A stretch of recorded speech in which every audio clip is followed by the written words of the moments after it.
یہ آزمائشیں اس لیے ہیں کہ بندہ کاربند کتنا رہتا ہے، 1400 سال کے بعد کسی کی پھرکی پھر جائے، اور کسی کے پاس 4 پیسے زیادہ آ جائیں تو بندہ کپڑے سے باہر ہو جاتا ہے، وہ مولوی ہو، وہ پیر ہو، وہ زمانے کا کوئی بھی ہو۔ مزہ تب ہے کہ بندہ اسلام کے مطابق چلے، ناموس رسالت کی بات آئے وہ حضور کے زمانے میں آئے، حضور کے زمانے کے بعد آئے یا 1400 سال کے بعد آئے۔ حضور کی عزت پر جو پیرا دیتا رہے گا وہ حقیقی معنوں میں حضور کے غلاموں میں اس کا شمار ہوگا۔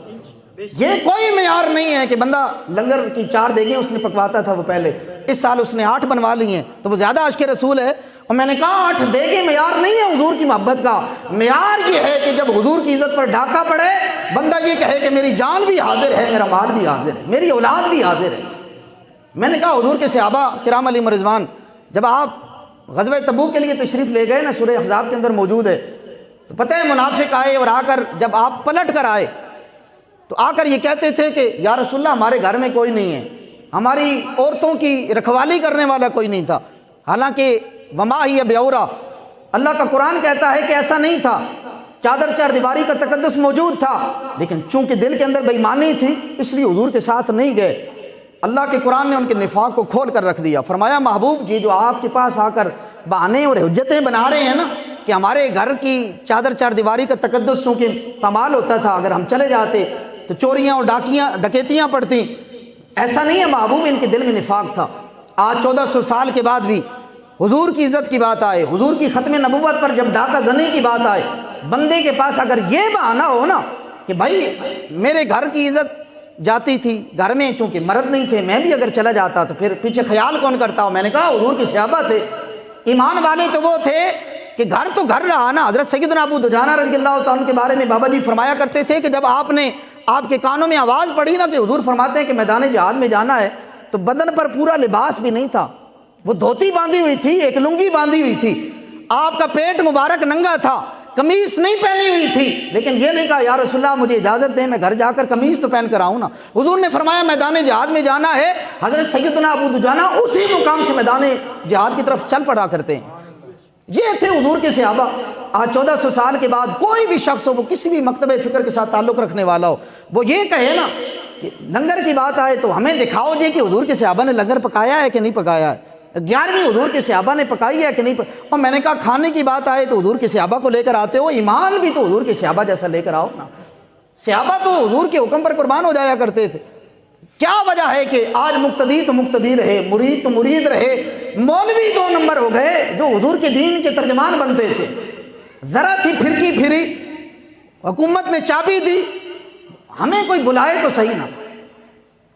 پھر چل پڑتے ہیں، جا کر چاپلوسیاں کرتے ہیں، ان کے تلوے چاٹتے ہیں۔ یہ سب کو پتہ ہے نا کہ 2-4 دن پہلے وہ کانفرنس ہوئی، علماء و مشائخ کانفرنس، ٹھیک 2-4 دن پہلے رکھی کہ جب حضور کے غلام میدان عمل میں نکلنے والے تھے اور بتانا چاہتے تھے کہ یار تم نے معاہدہ کیا تھا، معاہدے کو پورا کرو۔ اس نے اپنے مولویوں کو، دیکھتا ہوں نا کہ میرے کون سے ہیں، بھلا یعلمن اللہ الذین صدقوا کون سے ہیں اور کاذبین کون ہیں، آزمائے جانے والے تھے۔ اس نے بلا لیا ابھی آ جاؤ، علماء و مشائخ کانفرنس ہونے والی ہے، اپنا اپنا نقطہ نظر بیان کرو تاکہ لوگوں کو پتہ چلے کہ لوگ مجھے یہودی کہتے ہیں، یہ یہودیوں کا ایجنٹ کہتے ہیں، میں تو ریاست مدینہ کا دعوے دار ہوں نا، ریاست مدینہ کا داعی ہوں۔ دیکھو میں نے رحمت للعالمین کانفرنس بھی کروائی تھی، دیکھو میں نے یہاں علماء و مشائخ کو اکٹھا کر رہا ہوں، یہاں سارے مکاتب فکر کے مولوی اور پیر آنے والے ہیں۔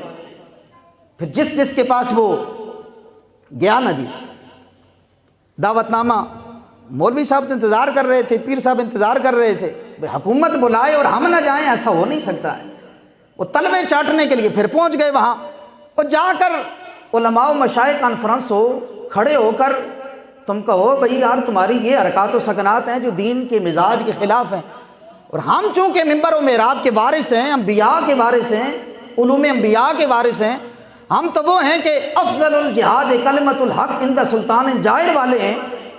کہ افضل جہاد جابر حکمران کے سامنے کلمہ حق کہنا ہے۔ اس لیے ہم علماء و مشائخ کانفرنس میں آئے ہیں، تمہیں بتاتے ہیں کہ تمہارے اندر یہ چیزیں ہیں، یہ نہیں ہونی چاہیے۔ مہنگائی کے ساتھ ہم چل رہے ہیں لیکن دین پر چونکہ تم حملے کرتے ہو، ہم تمہارے منہ پر تمہیں کہہ رہے ہیں کہ اس طرح نہ کرو، لیکن نہیں، وہ تلوے چاٹنے والے، وہ ایک آ کر کہتا ہے وزیر اعظم کا نام سنہری حروف میں لکھا جائے گا، اور میں نے کہا اس نے تیر کیا مارا ہے؟ چونکہ تمہاری خانقاہ اس کے نذرانے پر چل رہی ہے، اس لیے یہ تمہیں اس کا نام سنہری حروف میں لکھا جائے گا۔ اور دین کے ترجمان بنو نا، خانقاہوں کے وارث ہو تو پھر بات وہ کرو جو تمہارے آبا و اجداد کر گئے۔ نہیں آج چونکہ وزیر اعظم سے ہمیں چیک ملنے تھے، آج نذرانے ملنے تھے،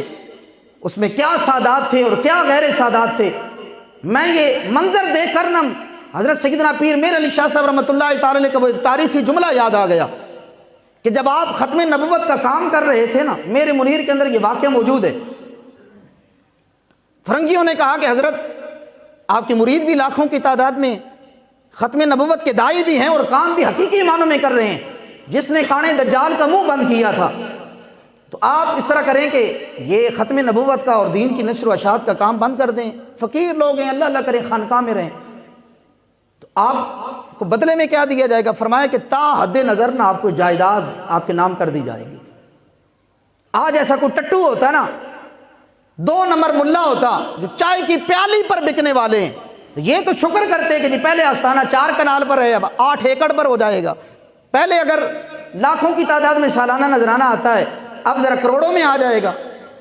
حضرت پیر میر علی شاہ صاحب رحمۃ اللہ تعالی علیہ کا تاریخی جواب تھا، آپ نے فرمایا تمہاری جائیداد کو میں اپنے جوتے کی نوک پر رکھتا ہوں، میں اپنے نانا کے دین کا کام اسی طرح کرتا رہوں گا۔ میں نے کہا کلمہ انہوں نے بھی وہی پڑھا تھا جو آج 1400 سال کے بعد تم نے پڑھا ہوا ہے، لیکن وہ تھے دین کے ترجمان، جائیداد کو نہیں دیکھا، کرو فر کو نہیں دیکھا، حضور کی عزت کو ترجیح دی، حضور کی ختم نبوت پر کام کیا۔ یہی وجہ ہے کہ آج 100 سال کے بعد بھی ممبر و محراب سے ان کے نام کے نعرے لگتے ہیں۔ اگر تم بھی نام کے نعرے لگوانا چاہتے ہو تو میرے محمد عربی کے دین کے ساتھ مخلص ہو جاؤ، یہ غداریاں اور 2 نمبریاں چھوڑ دو۔ تمہارے بڑے چلے گئے تو تم نے بھی مر جانا ہے، لیکن تمہارے بڑوں کا نام تمہاری وجہ سے نہیں، بڑے آستانوں اور خانقاہوں کی وجہ سے نہیں تھا، اس وجہ سے تھا کہ وہ حضور کے دین کے ساتھ مخلص تھے۔ یہ تلوے چاٹنا، وہاں جا کر ان کے سامنے ان کی تقریریں کرنا، اور دین کے ترجمان بنتے ہو تم۔ کسی ایک مولوی کی زبان پر، میں یہ بات بالکل ببانگ دول کہتا ہوں، آپ ساری ویڈیو اٹھا کر دیکھ لیں، کسی ایک مولوی نے نہیں کہا حضرت وزیر اعظم صاحب، اور تم نے ایک مذہبی جماعت کے ساتھ معاہدہ کیا تھا کہ فرانسیسی سفیر کو نکالنا ہے، اور معاہدہ کرنے سے پہلے تم نے فرانسیسی سفیر کو نکالنا چاہیے تھا تمہیں، کہ کلمہ تم نے بھی وہی پڑھا ہے جو مولویوں نے پڑھا ہے، تمہارا تو حق زیادہ بنتا تھا، صاحب اقتدار تھے، صاحب اختیار ہو، فرانسیسی سفیر کو نکالو۔ لیکن کسی ایک مولوی کی زبان پر یہ جملہ نہیں آیا، وہ جتنے آئے وہ آ کر اس کی شان میں قصیدے، جی ان کا نام سنہری حروف میں لکھا جائے گا، یہ ریاست مدینہ کے داعی ہیں، انہوں نے بچے بچے کی زبان پر ریاست مدینہ کا نعرہ لگوا دیا ہے۔ میں نے کہا بڑا تیر مارا ہے اس نے، یہ تو جائے گا نا جس مقام میں تم نے بھی اسی کے ساتھ جانا ہے۔ المرء مع من احب، کہ جو جس کے ساتھ ہوتا ہے وہ اسی کے ساتھ رہتا ہے۔ اس کے قصیدے گاؤ گے تو جس جگہ اس مقام پر اس نے جانا ہے، مولویت تم نے بھی وہیں جانا ہے۔ اور ہم آپ کو بتاتے ہیں